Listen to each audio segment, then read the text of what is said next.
Hello বন্ধুরা, শিক্ষা and টিউটোরিয়ালের পক্ষ থেকে তোমাদের সবাইকে স্বাগত। আজকে আমি আলোচনা করব উচ্চ মাধ্যমিক 2024-25 শিক্ষাবর্ষে এবিটি টেস্ট পেপারে ইতিহাস বিষয়ের প্রশ্নোত্তর নিয়ে। আর এই সেটে আমি সমস্ত এমসিকিউ এবং এসিকিউ প্রশ্নোত্তরগুলো করে দিয়েছি। চলো দেখে নিই প্রশ্নোত্তর আলোচনা করার আগে বলবো, যারা ভিডিও দেখছো, ভিডিওটি তোমাদের হেল্পফুল বলে মনে হলে অবশ্যই বন্ধুদের মধ্যে শেয়ার করতে থাকো। যদি তোমরা আমাদের চ্যানেল নতুন হও তাহলে চ্যানেলটি সাবস্ক্রাইব করে পাশে থেকো। দেখে নেবো একের দাগের একের প্রশ্ন। বৈজ্ঞানিক ইতিহাস চর্চার জনক বলা হয়? উত্তর হবে থুকিডিডিসকে। পরের প্রশ্ন, সব ইতিহাসই সমকালীন ইতিহাস উক্তিটি কার? উত্তর হবে ব্রোচের। পরের প্রশ্ন, যে নীতির মাধ্যমে কোনো শক্তিশালী দেশ অন্যান্য দেশের শাসন কায়েম করে তাকে বলা হয়?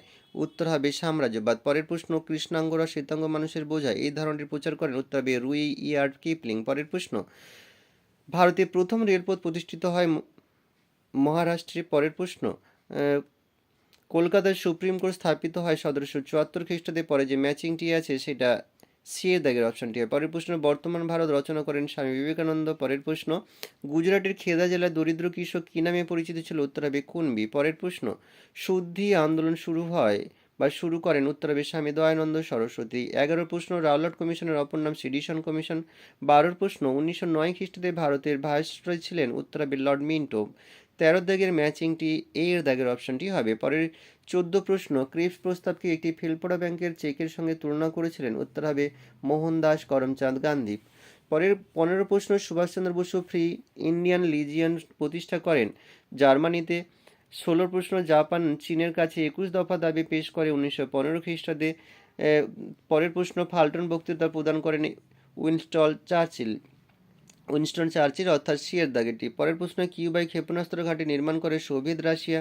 পরের প্রশ্ন, প্রথম আরব ইসরায়েল যুদ্ধ হয়েছিল? উত্তর হবে 1948 খ্রিস্টাব্দে। পরের প্রশ্ন, প্রজাতন্ত্রী চীনের প্রথম প্রধানমন্ত্রী ছিলেন? উত্তর হবে চৌ এন লাই। পরের প্রশ্ন, ডিকো ডিকোলোনাইজেশন শব্দটি প্রথম ব্যবহার করেন? উত্তর হবে মরিয়াস জুলিয়াস বন। পরের প্রশ্ন, ভারতীয় পারমাণবিক শক্তি কমিশনের প্রথম চেয়ারম্যান ছিলেন? উত্তর হবে হোমি জাহাঙ্গীর ভাবা। পরের প্রশ্ন, নেহরু মহালেনবিস মডেলে প্রয়োগ করেছিলেন? উত্তর হবে দ্বিতীয় পঞ্চবার্ষিকী পরিকল্পনায়। পরের প্রশ্ন, সার্কের বর্তমান সদস্য সংখ্যা? উত্তর হবে 8। এইবারে আমরা দুইয়ের দাগের এসিকিউ প্রশ্ন উত্তরগুলো দেখে নেব। প্রশ্ন উত্তর আলোচনা করার আগে অনুরোধ করছি, যদি ভিডিওটি ভালো লাগে তাহলে অবশ্যই বন্ধুদের মধ্যে প্রচুর পরিমাণে শেয়ার করতে থাকো। দুইয়ের দাগের একের প্রশ্ন, ইউরোপের সর্বাধিক গুরুত্বপূর্ণ ঔপনিবেশিক শক্তি কোনটি? উত্তর হবে ইংল্যান্ড। পরের প্রশ্ন, উন্মুক্ত দ্বার নীতির প্রবক্তা কে ছিলেন? উত্তর হবে 1899 সালে মার্কিন পররাষ্ট্র সচিব জন হে। পরের প্রশ্ন, বাণিজ্যিক মূলধন নীতি বলতে কি বোঝো? উত্তর হবে বাণিজ্যিক লেনদেনের সঙ্গে যুক্ত মূলধনকে বলা হয় বাণিজ্যিক মূলধন বা বাণিজ্যিক পুঁজি। পরের প্রশ্ন, বর্ণ বৈষম্য নীতি কোন দেশে বলবৎ ছিল? উত্তর হবে দক্ষিণ আফ্রিকায়। পরের প্রশ্ন, বাংলায় দ্বৈত শাসনের অবসান কে ঘটান? উত্তর হবে ওয়ারেন হেস্টিং 1772 সালে। পরের প্রশ্ন, ভারতের রেলপথ স্থাপনের পথিকৃৎ কে ছিলেন? লর্ড ডালহৌসি। পরের প্রশ্ন, কাউতাও প্রথা কি? কোনো বিদেশি দূত বাণিজ্যের উদ্দেশ্যে চীন সম্রাটের সাক্ষাৎ প্রার্থী হলে প্রথমে তাকে চীন সম্রাটের প্রতি বশ্যতা স্বীকারের নিদর্শন স্বরূপ সম্রাটের সামনে ভূমি পর্যন্ত নত হতে হতো। এটি কাউতাও প্রথা নামে পরিচিত। এখানে তাও আছে, বানানটা একটু ভুল আছে, প্রথমে হবে কাউতাও প্রথা। পরের প্রশ্ন, কলকাতা স্কুল বুক সোসাইটি কে প্রতিষ্ঠা করেন? ডেভিড হেয়ার 1818 খ্রিস্টাব্দে 1 সেপ্টেম্বর। পরের প্রশ্ন, আলিগড় আন্দোলন কি? 1875 খ্রিস্টাব্দে স্যার সৈয়দ আহমেদ খাঁ পিছিয়ে পড়া মুসলমান সম্প্রদায়কে আধুনিক পাশ্চাত্য শিক্ষায় শিক্ষিত করে তোলার জন্য যে আন্দোলন শুরু করেন তা আলিগড় আন্দোলন নামে পরিচিত। পরের প্রশ্ন, এআইটিইউসি কবে গঠিত হয়? 31 অক্টোবর 1920। 4 মে আন্দোলন বলতে কি বোঝো?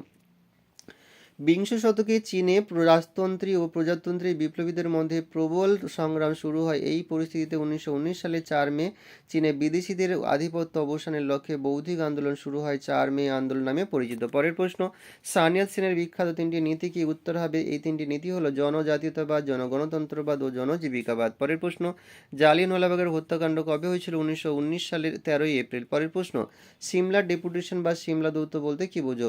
মুসলিম নেতা আগা খান নেতৃত্বে 35 জন মুসলিম একটি প্রতিনিধি দল 1906 খ্রিস্টাব্দে 1 অক্টোবর সিমলায় বড় লর্ড মিন্টোর সঙ্গে দেখা করেন।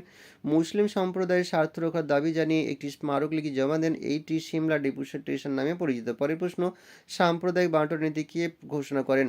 ব্রিটিশ প্রধানমন্ত্রী র্যামসে ম্যাকডোনাল্ড। পরের প্রশ্ন, লিনিৎগ প্রস্তাব কবে ঘোষিত হয়? 1940 সালের 8ই আগস্ট। পরের প্রশ্ন, মন্ত্রী মিশন বা ক্যাবিনেট মিশনের 3 জন সদস্যের নাম? উত্তর হবে ভারত সচিব পেথিক লরেন্স, বাণিজ্যিক সচিব স্ট্যাফোর্ড ক্রিপস এবং নৌ সচিব এভি আলেকজান্ডার। পরের প্রশ্ন, দ্বিতীয় বিশ্বযুদ্ধের সময় জাপানের প্রধানমন্ত্রী কে ছিলেন? হিদেকি তোজো। পরের প্রশ্ন, বার্লিন সংকট বলতে কী বোঝো? 1945 সালে ইয়াল্টা সম্মেলনের সিদ্ধান্ত অনুসারে জার্মান ভূখণ্ড মিত্রশক্তি এবং রাশিয়ার মধ্যে ভাগাভাগি হয়ে যায়, ফলে পশ্চিমী দেশগুলির সঙ্গে বার্লিন শহরের সঙ্গে যোগাযোগ রক্ষা করা নিয়ে সমস্যা দেখা দেয়, যা বার্লিন সংকট নামে পরিচিত। পরের প্রশ্ন, বুলগারিন কে ছিলেন?